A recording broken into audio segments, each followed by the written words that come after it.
নানির বৈশাখী মেলা final take. যুক্তরাষ্ট্রের ক্যালিফোর্নিয়ার লস অ্যাঞ্জেলেস শহর সংলগ্ন ভ্যালির উডলি পার্ক জাপানিজ গার্ডেনে গেল রবিবার 17 মে দুপুর থেকে সন্ধ্যা পর্যন্ত অনুষ্ঠিত হয়েছে প্রতি বছরের মতো এক বর্ণাঢ্য বৈশাখী মেলা, যা নানির বৈশাখী মেলা নামে পরিচিত। লস অ্যাঞ্জেলেস শহরে বসবাসরত প্রবাসী বাংলাদেশি ছাড়াও অন্যান্য শহরগুলো থেকে প্রচুর প্রবাসী বাংলাদেশিরা তাঁদের পরিবার পরিজন নিয়ে উপস্থিত হন এই মেলায়। সারাদিনব্যাপী আয়োজিত বর্ণাঢ্য এই মেলায় প্রবাসী বাংলাদেশি ছেলেমেয়েদের রং বেরঙের বৈশাখের পোশাকের সমারোহ মেলা প্রাঙ্গণ হয়ে ওঠে উৎসবমুখর ও প্রাণচঞ্চল। বাংলাদেশি পণ্য সামগ্রী, খাবার দাবার, শীতের বিভিন্ন পিঠার স্টলগুলো ছিল প্রবাসী বাংলাদেশিদের ভিড়ে একেবারেই পরিপূর্ণ। সাইফুর রহমান ওসমানী জিতুর পরিকল্পনা ও নির্দেশনা এবং মিঠুন চৌধুরী ও শামসুল মনির চমৎকার ও সাবলীল উপস্থাপনায় পরিবেশিত হয় এক মনোজ্ঞ সাংস্কৃতিক অনুষ্ঠান। এতে অংশ নেন লস অ্যাঞ্জেলেস ও ভ্যালি শহরে বসবাসরত বিভিন্ন প্রবাসী শিল্পী ও বাংলাদেশ থেকে আগত কণ্ঠশিল্পী মেহরুন আহমেদ, জনপ্রিয় চলচ্চিত্র অভিনেতা আহমেদ শরীফ এবং প্রখ্যাত কণ্ঠশিল্পী জিনাত রেহানা। বাংলাদেশের জনপ্রিয় কণ্ঠশিল্পী জিনাত রেহানা এবং মেহরুন আহমেদের পরিবেশিত গানগুলো ছিল মেলার অন্যতম আকর্ষণ।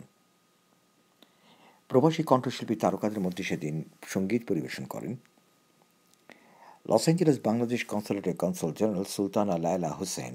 বিশেষ প্রতিনিধি হয়ে বৈশাখী মেলার আনুষ্ঠানিক উদ্বোধন করেন। তিনি মেলার আয়োজক রেহানা সিরাজুল্লাহকে লস অ্যাঞ্জেলেস কনসুলেটের পক্ষ থেকে ধন্যবাদ জানান এবং মেলার সাফল্যযোগ্য আয়োজনের প্রশংসা করেন। তিনি তাঁর বক্তব্যে বাংলাদেশি হাতের লেখা পুরনো পাসপোর্ট চলতি মাসের 24 মের মধ্যে মেশিন রিডেবল পাসপোর্ট অর্থাৎ এমআরপি পাসপোর্টের রূপান্তর এবং দ্বৈত নাগরিকত্ব গ্রহণ সংক্রান্ত বাংলাদেশ সরকারের দেয়া বর্তমান সুযোগ গ্রহণের জন্য সকল প্রবাসীদের প্রতি আহ্বান জানিয়ে বক্তব্য রাখেন। Women organization of greater Los অ্যাঞ্জেলেসের সভানেত্রী এবং মেলার আয়োজক রেহানা সিরাজুল্লাহ সকলকে ধন্যবাদ জানিয়ে বলেন,